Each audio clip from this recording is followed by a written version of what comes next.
स्वागत है आपका आपके अपने YouTube चैनल एडवोकेट दीप लीगल हब में। आज के इस वीडियो में हम बात करेंगे मेंटेनेंस केस में एक जजमेंट आया था रजनीश वर्सेस नेहा का।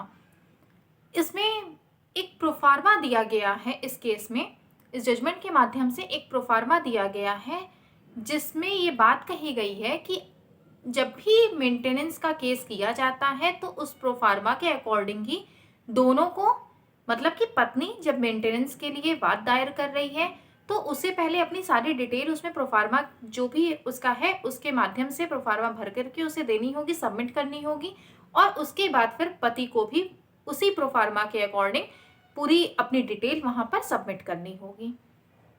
ये जो केस है, ये जो जजमेंट है, इसमें केवल प्रोफार्मा बताया गया है और बाकी अगर आपको ये लगता है कि ये जजमेंट पत्नी की पूरी तरह से फेवर में है या फिर ये लगता है कि पति के पूरी तरह से फेवर में है तो यहाँ आप बिल्कुल ही गलत हैं।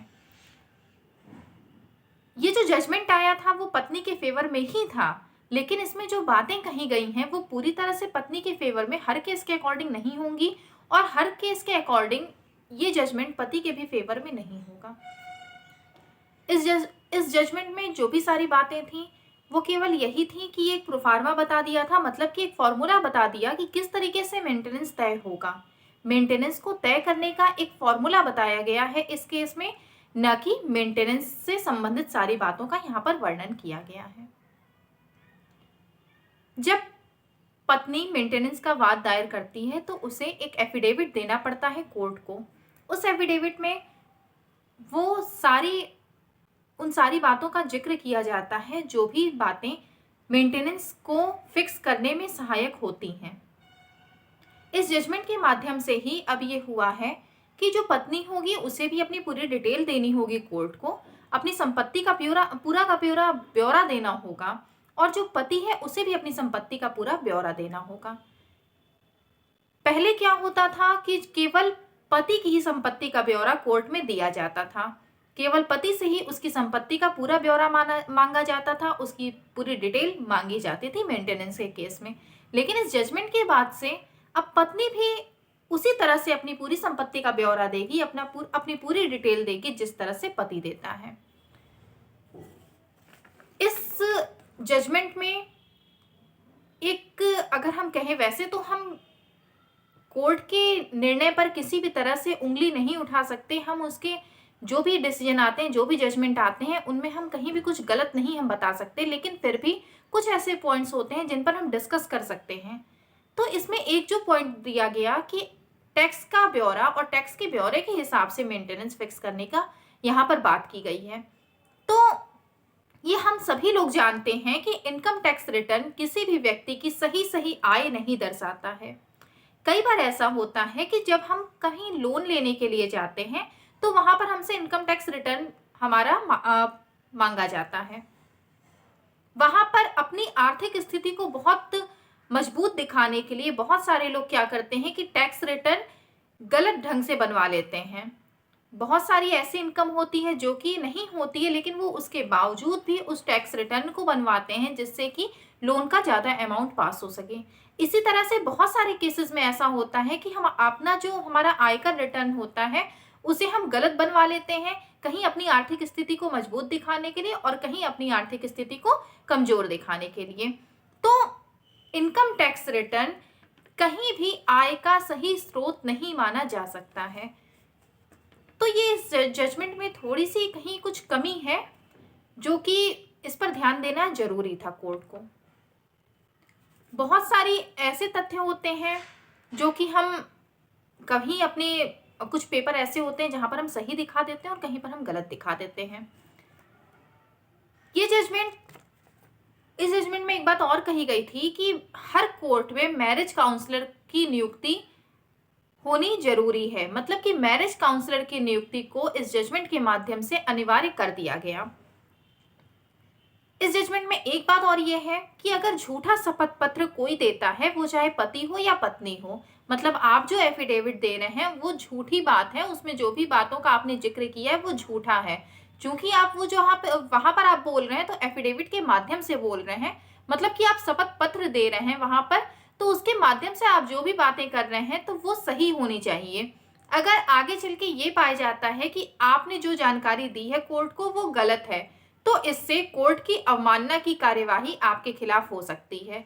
यहाँ पर एक पॉइंट और ध्यान देने वाली बात है कि ये जो कोर्ट की अवमानना की कार्यवाही करने की बात है, इसका डिसीजन मतलब कार्यवाही की जाएगी या नहीं की जाएगी, इसका निर्णय फैमिली कोर्ट पर छोड़ा गया है। मतलब जिस फैमिली कोर्ट में आपका केस चल रहा है, अगर वहां पर ऐसा कुछ पाया जाता है कि आपने जो एफिडेविट दिया है वो गलत दिया है, तो अब ये उस फैमिली कोर्ट पर डिपेंड करता है कि आपके ऊपर कार्यवाही की जाएगी कोर्ट की अवमानना की या नहीं की जाएगी। ज्यादातर केसेस में हम ये देखते हैं कि लड़कियों के ऊपर कभी भी अवमानना की कार्यवाही नहीं की जाती है। तो यहाँ पर एक पॉइंट है जो कि लड़कियों के फेवर में है और पत्नियों के फेवर में है और पति के इन फेवर में ये पॉइंट जाता है। इस जजमेंट के माध्यम से पति को कौन कौन से लाभ मिलते हैं, इनके बारे में हम अब जिक्र कर लेते हैं। ऐसा पति जो कि बेरोजगार है या मजदूरी करने वाला है, मतलब कि डेली श्रमिक है, वो मजदूरी करने वाला है या फिर वो बेरोजगार है या संपत्ति विहीन पति है, तो इस जजमेंट के माध्यम से ऐसे पतियों को बहुत ज्यादा लाभ मिलेगा। दूसरा लाभ ये मिलेगा कि अगर आपकी पत्नी एजुकेटेड है, वो कहीं नौकरी कर रही है और उसके पास अपनी संपत्ति है, तो ऐसे पतियों को यहाँ पर ये लाभ मिलेगा कि इस ऐसी पत्नी जो साधन संपन्न है, संपत्ति संपन्न है, तो हो सकता है कि ऐसी पत्नियों के फेवर में मेंटेनेंस कोर्ट न बांधे, ऑर्डर पास नहीं करे कोर्ट, तो ऐसी पतियों को भी इस जजमेंट के माध्यम से लाभ मिलेगा। तीसरा लाभ ये मिलता है कि जब शपथ पत्र दिया जाता है तो इससे लड़की पक्ष पर भी कुछ दबाव बनता है। लड़की पक्ष पर इस तरह का दबाव बनता है कि पहले तो उन्हें अपनी संपत्ति का ब्यौरा नहीं देना पड़ता था, लेकिन अब क्या स्थिति है कि उन्हें अपनी संपत्ति का ब्यौरा देना पड़ेगा, तो कहीं ना कहीं लड़की पक्ष वालों के ऊपर भी इसका दबाव बनता है। उसके बाद इसमें समय की पाबंदी बताई गई है, तो इससे क्या होगा कि समय पाबंद होने की वजह से गुजारा भत्ता की जो कार्यवाही है वो कम समय में ही उसमें खत्म की जाएगी। मतलब जो भी कार्यवाही चल रही है, जो मेंटेनेंस से रिलेटेड जो केस चल रहा है, उसमें एक समय फिक्स होने की वजह से इसकी कार्यवाही बहुत लंबे समय तक नहीं चलेगी। जैसा कि आप देखते हैं कि अगर डीवी एक्ट का केस चलता है, डोमेस्टिक वायलेंस का केस चलता है, तो कभी कभी स्थिति ऐसी होती है कि बहुत लंबे समय तक ऐसे केसेस चलते रहते हैं। और आप लोग खुद भी, कई सारे आप लोगों के भी कमेंट होते हैं कि किसी का कहना ये होता है कि 8 साल से 10 साल से केस चल रहा है। तो ऐसे जो परेशानियां आती हैं, ऐसी समस्याओं से समाधान मिलेगा इस जजमेंट के माध्यम से। और सबसे बड़ा जो लाभ मिलना है इससे, वो पतियों को ये मिलना है कि जो याचिकाकर्ता होगी, मतलब कि जो आपकी पत्नी होगी, वो पहले शपथ पत्र लगाएगी, वो अपनी संपत्ति का ब्यौरा पहले देगी, वो अपनी सारी डिटेल पहले देगी, जिससे आपको ये फायदा होगा कि आप सारी बातें आपके जानकारी में आ जाएंगी। आपको पता होगा कि आपकी पत्नी के पास कौन कौन सी संपत्ति है, वो उनकी खुद की इनकम कितनी है, तो सारी बातें जब आपको पहले से पता होंगी तो आपके ये फेवर में होगा और आप सारी बातों को ध्यान में रखते हुए आप अपनी संपत्ति का जब वहां पर ब्यौरा देते हैं और आप अपनी जब बातों को वहां रखते हैं, तो वहां पे मजबूती मिलेगी। तो ये सारी बातें हैं जो कि रजनीश वर्सेस नेहा की जजमेंट में कही गई हैं। और ये आपको फिर से बता दें कि ये जजमेंट कहीं भी मेंटेनेंस की राशि फिक्स नहीं करता है। ये जजमेंट केवल एक प्रोफार्मा बताता है, जिसके माध्यम से आपको एक आधार मिलता है, जो आधार मेंटेनेंस की राशि फिक्स करने के में बहुत बड़ा निर्णायक साबित होता है। एक क्वेश्चन और था कि क्या इंटरिम मेंटेनेंस को खत्म कर दिया गया है? तो ऐसा बिल्कुल भी नहीं है, इंटरिम मेंटेनेंस को नहीं खत्म किया गया है।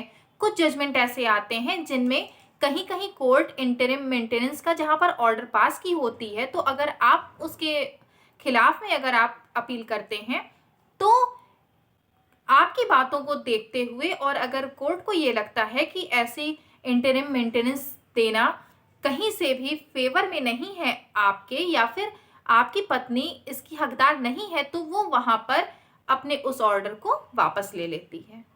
मतलब कि आप इंटरिम मेंटेनेंस देने से बच जाते हैं।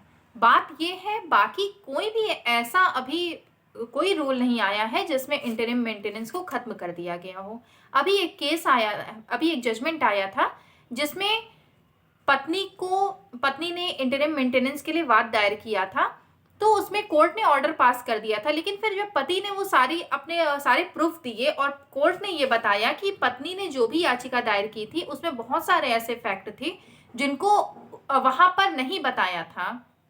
और सबसे बड़ी बात ये थी कि पत्नी का एक्स्ट्रा मैरिटल अफेयर था जिसका जिक्र पत्नी ने कहीं भी याचिका में नहीं किया था। इसके बावजूद और पत्नी ने क्या किया था कि डीवी एक्ट का केस कर दिया था। और ये डीवी एक्ट का केस भी कब किया था, जब पति ने लीगल नोटिस भेजा था पत्नी को। 2008 में शायद लीगल नोटिस भेजा था और